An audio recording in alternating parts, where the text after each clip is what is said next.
Live from our studios, just steps from the fabulous Las Vegas Strip, it's The Business Lounge with your host, David Wright.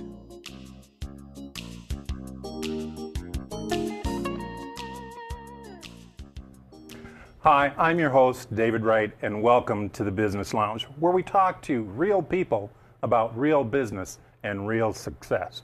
With me today, I have Denise Cook. She is the founder and owner of THI Consulting. We'll be talking quite extensively about how she came to that decision. But first, Denise, thank you for being on the show today. Appreciate you showing up. Thank you so much for having me, David. I appreciate being here. Good. So let the audience know a little bit about who you are from a personal standpoint first. Okay. I'm a mother of three. I'm a PhD student. I'm working on my PhD at University of Nevada, Las Vegas. I'm a wife. I am a business owner. And somehow I managed to extract 48 hours from a 24-hour day. And I actually sleep very well at night, and I get enough sleep. So go figure. That has to be exciting. I am always excited when I see people pursuing their dreams to the fullest. Sure. So let's talk a little bit about how you got to Las Vegas, because I'm under the impression that you're not originally from Las Vegas. You know, I'm actually not originally from Las Vegas. We moved here in 2011, and what brought us here, my husband's job actually wanted us to relocate to Utah. And I went there, visited, and Utah's beautiful. However, it's not the state for me at this point in my life. And so I applied for UNLV. That was the only PhD program I applied for, the sociology department. And so I can say confidently that I was accepted to 100% of the programs that I applied to, because I only applied to that one. And so when I was accepted, his job allowed us to move to Las Vegas, and we've been here ever since. We moved from Sacramento, California. Before that, my husband and I are both military brats, and so we've lived all over the world. Before moving to Sacramento, I lived in Panama, which is where my dad is from. And prior to that, we were in the Azores, Portugal. Prior to that, Southern California, and it goes on and on and on. So we've lived all over.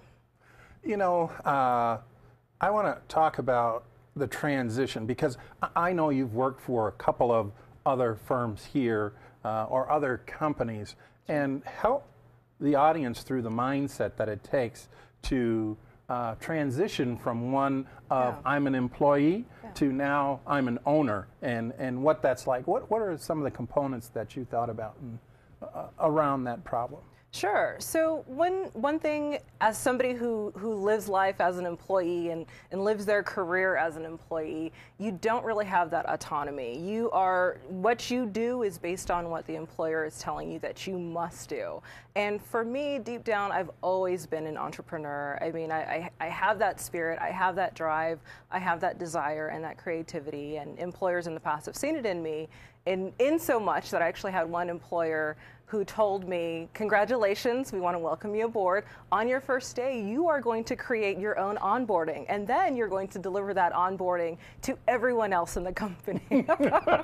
And so for me, it was really, a no-brainer, because I love being able to make my own decisions and utilize the skills that I have, and my passion is human resources, and so starting THI Consulting was just like second nature. I mean, it was something that needed to happen because that was within me, and that's what I knew would be fulfilling. I didn't want to go through life just doing something else for somebody else, Put in your 30, get your watch, and retire, right?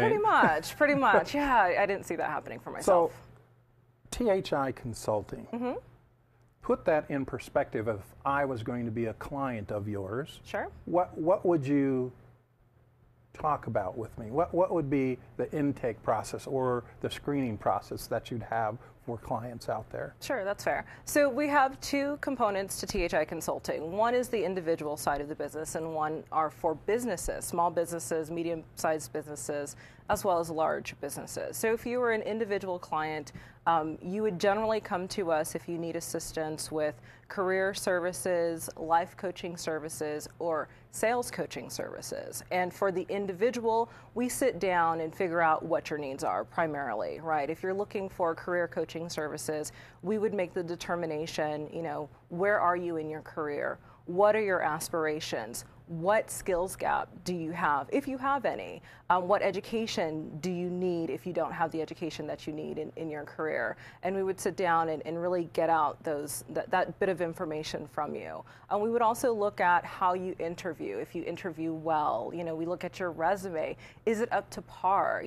There's one thing that I tell clients on the individual side of the business. If you have a resume that's the most beautiful resume on this earth, but you submit it to an employer in a file format, now we're talking about computer file format that they can't access, guess what? You will never get that job because they can't open your resume. And they're not going to contact you to say, hey, we saw that you tried to submit something, but we couldn't open it. They're too busy looking at other candidates. So even things down to those little nuances, such as file formats, we talk about, we get into detail with the individual clients. Now, for the business side, with businesses, we look at what their needs are on a human resources level. And so with businesses, they can benefit from our services because we offer everything from, congratulations, you have this fantastic idea to start a business, but you need people. What does that look like for you as an employer? What are the laws and the regulations around having employees as a business owner, all the way through to the worst part, but the part that I try to make the most painless for people through termination. So, and of course, everything in between, right? Retention, workshops, trainings, et cetera, et cetera. And so for the business clients, we go to their site for a free on-site assessment, and we look at,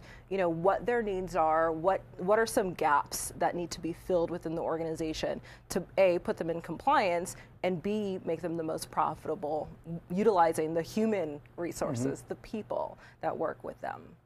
So looking at making this balance between, you have a career. Yeah. It sounds like the career is going well. Sure. What was the onus behind pursuing a PhD? Why the PhD? You have a MA. You're a certified human relations person. There's quite a few, spaghetti is the best way I can say, behind your name. Sure, sure. So why pursue the PhD? It seems like you're right in the sweet spot of your career right now. Sure. So, I originally came to UNLV to pursue my PhD. So I received the MA along the way, and I certainly, do have some other wonderful letters or interesting letters that people constantly ask me about, which is why I love putting it on my name tag to get that conversation started. But anyhow, the reason why I decided to pursue a PhD is I am really about the community. And so I actually ultimately, in addition to owning THI Consulting, I plan on opening up a nonprofit organization. And so what that PhD is going to do for me is to allow me to write grants and research grants and other grants that will assist my nonprofit in the future. So that's the purpose of the PhD. Okay. What organizations do you utilize currently here in the Valley to help you or help your clients obtain their goals? There's a number of organizations. I partner with Workforce Connections. Byron Goins at Workforce Connections has been fantastic. I actually even found one of my current clients through them. I've partnered with the Shade Tree here in town to deliver work readiness and job seeking trainings for their clients. I've also worked with the Urban League of Las Vegas to assist deliver those types of trainings, and I also attend their job fairs. I've been invited on a number of occasions to come to their job fairs. And for me, it's really about community is so important. So going back to the PhD question, part of my PhD, I'm looking at work and occupations, right? But the other component is looking at volunteerism, community, those connections, those ties to community, and how they foster the most successful relationships and the most successful economic systems. So, okay, now I have to do this Okay, just because Okay. I was reading through your CV, Yes. and I'm looking at some of the papers you've done and submitted, Okay. and two of them just took me off into left field, and they were about zombies. Yes. So help me put this very well-educated, very community-focused, Sure. doctoral candidate talking about zombies. Yes. So I have to tell you, my dad asked me the same questions. So it's a book chapter now? What do you mean? There's zombies? What about this zombies? What is it about zombies? And so for me, zombies aren't that, that rotting, horror character that people are terrified of because it's something that they're going to become. Actually, to me, what zombies are a larger representation of society. And so when we think of something called the other in society, it's that thing that we don't consider ourselves to be, right? So we are ourselves, we are the inside, but then there's that other group. And so what zombies represent, it's a way for people to say, let's eradicate the other without coming across as xenophobic. Let's get rid of those immigrants, or let's get rid of those, fill in the blank here, right? And so it allows people to project those fears of people with different characteristics than themselves. And that's one way that I've talked about zombies. Another way is that this literature, this dystopic modern literature about zombies and the future of if we continue on this path, we'll create a virus or something like that. Apocalypse will happen and world destruction. Yeah, and we'll be the catalyst for this and that vehicle for the distribution of these diseases, et cetera, are zombies. And with that, it's really about projecting those fears. I mean, if you look at our consumer-based society, right, capitalism, the core economic foundation of our society is based on consumption. Now, back in the day, if you, and this is why I love going to thrift stores, but back in the day, if you were to go buy a pot, for example, that pot would last you for years. You might even pass that pot down to your kids. Nowadays, you go into your local, big store and you say, all right, I need a pot because my last pot handle broke. Okay, and a year later, you're back in the same store. I need a new pot because my last pot handle broke. And then you're repeating this cycle of consumption. And so like zombies, we get into the state of we're on automatic pilot. All these advertising campaigns are designed to induce us into spending money that perhaps we shouldn't spend. Where in the past, things were designed to last. And although that may be a catchphrase for some products right now, are things truly designed to last? No, they're designed to break, right? That's why there are constant new releases of the latest, greatest new cell phones, the latest, greatest artists, although it's just the same music repackaged, re-edited, and put out there. And so it's really a critique about our consumption culture and how we mindlessly are in this cycle of I must work to pay my bills, to work to pay my bills, to work to pay, and all of that is all within the center of all that is consumption. Why are you working? To pay your bills. Okay, what bills are those? The credit card debt that I accrued, buying those things that I don't need. Okay, well, I must work again to pay the bills because the money runs out to pay for this overconsumption. And that's the issue with our society. We overconsume. So it's a critique about that as well. You said at the opening of the show that you were a mom. Yes. And I know a lot of parents out there are trying to pilot their children through life. Yeah. What type of advice would you give parents setting their kids on the right path, getting education or following their dreams? What are the things that you tell your own kids in that regard? Sure. So I have 7-year-old twins and a 5-year-old. So they're still a little bit young. However, one thing that is important for me and my husband is to treat them as though they are old enough to understand, perhaps more than what we think they can understand. So, having that open communication with our children is extremely important.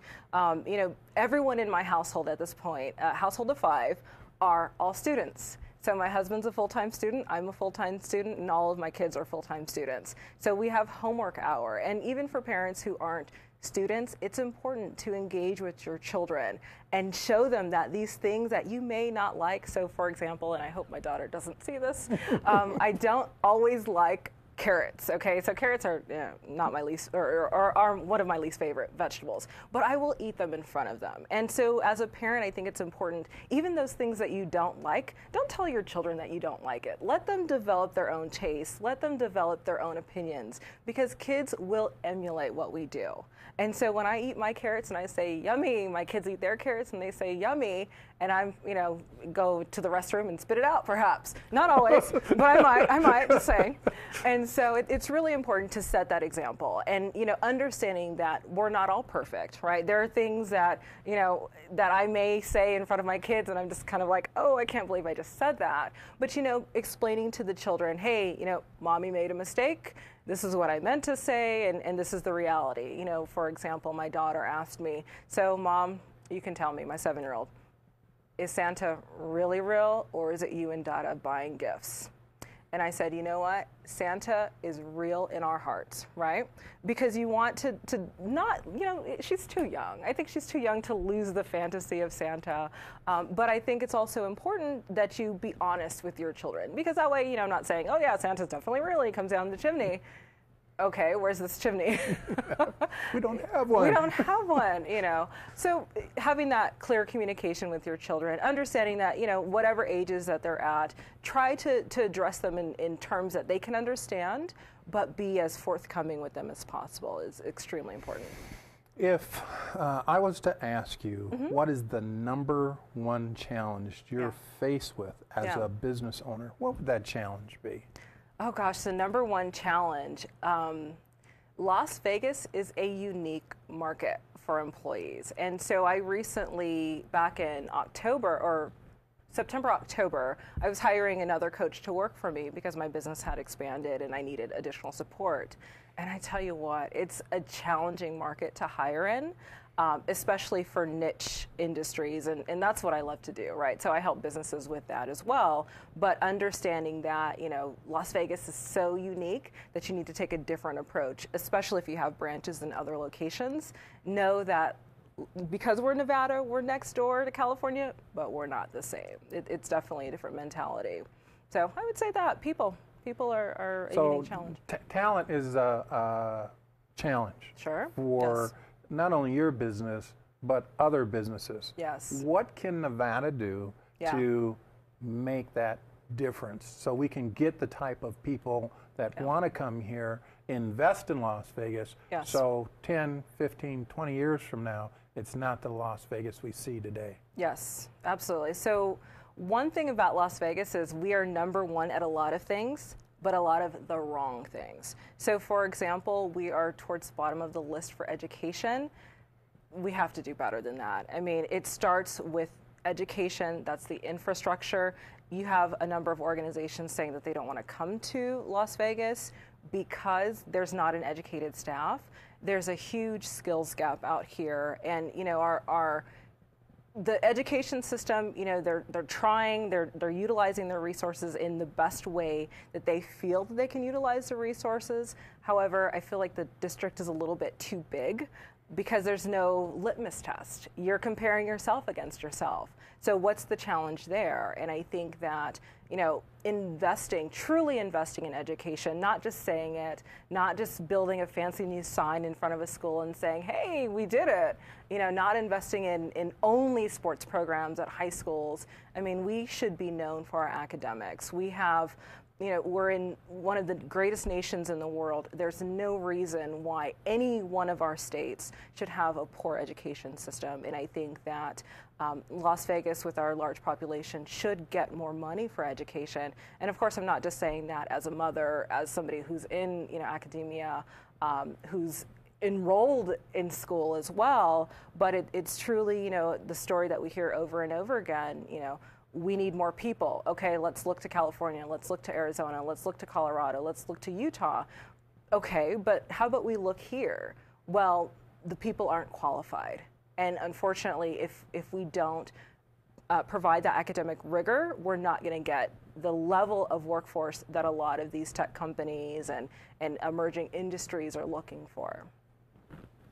You touched on a political hot button here in Las Vegas, specifically the Clark County School District. Yeah. And I happen to agree with you. I think the district is far too big. Yeah. I think it should be broken down into maybe the Henderson School District, the North Las Vegas School District, and then it becomes the City of Las Vegas School District, and maybe the Clark County School District. So at least 4 districts, so you can make that comparison. Based upon spending now, and it's fairly low, one of the challenges that Las Vegas has is getting children that have enough to eat. And that's one of my pet peeves right there. Yeah, oh yeah. So looking at that, what are some of the ways that our county commissioners and our elected officials can help that process? How can we get them focused on education? You know, it really is, and so here's where, you know, the question of politics, what's the true meaning of politics? And unfortunately, it's money, right? It comes down to the bottom line. If you are paying the right people to have your voice heard, meaning lobbyists and whatnot, that's what's going to help you to get your, you know, your program, your agenda, whatever you're trying to get heard. And I think we need to step back from that. I mean, I think that money is too much enmeshed in politics. We need to step back. We need to look at what's really going on in terms of, you know, children need a solid education. Yes, they need to be fed. There's a fantastic summer program, and I don't recall who offers it. But what they do is throughout the summer, those children who are traditionally fed at school can go and get food, and I believe 3 Square might be one of the other agencies that help to carry on that initiative. But, you know, I really think politicians need to look at, you know, what we're saying, you know, the taxpayers, what we're saying. We're not saying that, hey, we need more entertainment in Las Vegas, the entertainment capital of the world perhaps, but we need a solid education system. You know, we need to stop saying, you know, we need more teachers, but, you know, the week prior, we laid off a few thousand. You know, it's maintaining that core, you know, of educators and the school system and ensuring, you know, that we provide a solid foundation. And, you know, unfortunately, and I love my academics, I love the school system, universities, et cetera, but, you know, most education systems are too top heavy. You know, more administrators don't equal a better education. You know, what equals a better education are highly paid teachers who have an interest, a true, genuine interest in educating, and they can do that. They know how to reach the students that are in their class. Because what happens is you have all these wonderful administrators that are making millions of dollars, or $500,000, or hundreds of thousands of dollars, or whatever their salaries are, and you have these teachers that have to go on welfare during school breaks. I mean, that doesn't make any sort of sense to me. And how can a teacher say to a student, you know, no child should be hungry, yet their children are hungry? You know, and so I think it just a reorientation, and that would actually take a social, you know, society reorienting our focus on what is important. It's not making the rules. It's actually the face-to-face interactions with the students.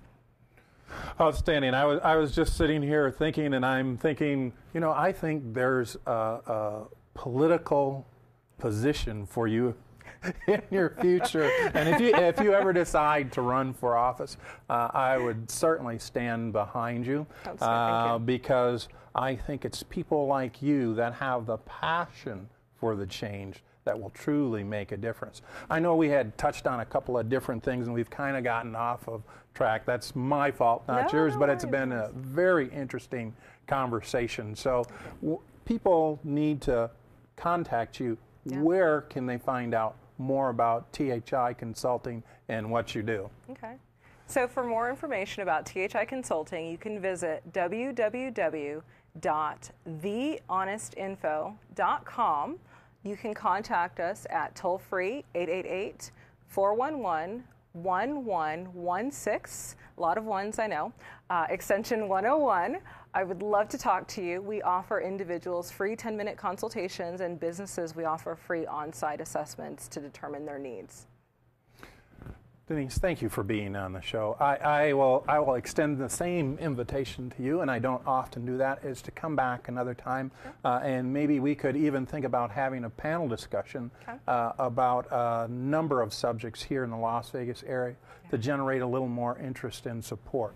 Sure. For the Business Lounge, this is David Wright, where we talk to real people about real business and real success. Blessings. Namaste.